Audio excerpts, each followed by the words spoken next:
এখন আমরা বাঙালি শ্রেষ্ঠ বাঙালি রবীন্দ্রনাথ ঠাকুর নিয়ে কথা বলবো এখানে। তো শ্রেষ্ঠ বাঙালি তালিকায় তিনি কিন্তু দ্বিতীয় স্থানে ছিলেন। ওকে, আর তিনি 1930 সালে জার্মানিতে আইনস্টাইনের সাথে দেখা করেন এখানে। এবং বাংলাদেশে তিনি 3টা স্থানে ছিলেন। প্রথমত হচ্ছে সিরাজগঞ্জ, যেটাকে বলা হয় শাহজাদপুর বলা হয়, শিলাইদহ, যেটা আমাদের এখানে কী বলতে এখানে কুষ্টিয়া শিলাইদহ। ওকে, আচ্ছা। আর প্রতিশ্বর হচ্ছে আমাদের কি নওগাঁতে আছে। এই 3টা জায়গাতে তিনি ছিলেন।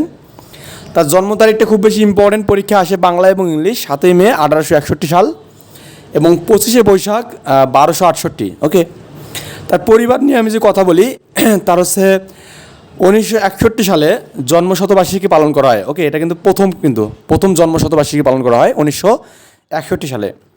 পিতামহ হচ্ছে প্রিন্স দ্বারকানাথ ঠাকুর। ওকে, পিতামহ মানে হচ্ছে দাদা। ওকে, আর পিতামহী মানে দাদি আর কি, দিগম্বরী দেবী। পিতা হচ্ছে দেবেন্দ্রনাথ ঠাকুর, মাতা হচ্ছে শারদা বেগম।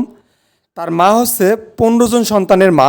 তো তার মধ্যে তিনি 14তম ছিলেন। ওকে, 14 এবং 8ম পুত্র ছিল এখানে। তার মানে ছেলে মেয়ের মধ্যে তাই 8ম পুত্র ছিল হচ্ছে কি তিনি বিয়ে।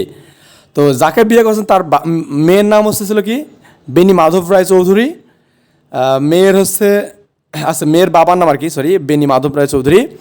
মেয়ের নাম হচ্ছে কি ভবতারিণী দেবী। ওকে, আর বাবার পেশা ছিল কি ঠাকুর বাড়িতে অধ্যস্থ কর্মচারী ছিল এখানে। ওকে, বিয়ের পর বইয়ের নাম হচ্ছে মৃণালিনী দেবী দেন। ওকে, বইয়ের বাড়ি হচ্ছে খুলনা দক্ষিণ দিঘি গ্রামে। এটা খুব ইম্পর্টেন্ট যে রবীন্দ্রনাথ ঠাকুরের বইয়ের মানে বাসা কোথায় আর কি। তার পত্রিকা ছিল কিছু, এখন প্রথম হচ্ছে সাধনা, তারপর ভারতী, বঙ্গদর্শন এবং তত্ত্ববোধনী। এখানে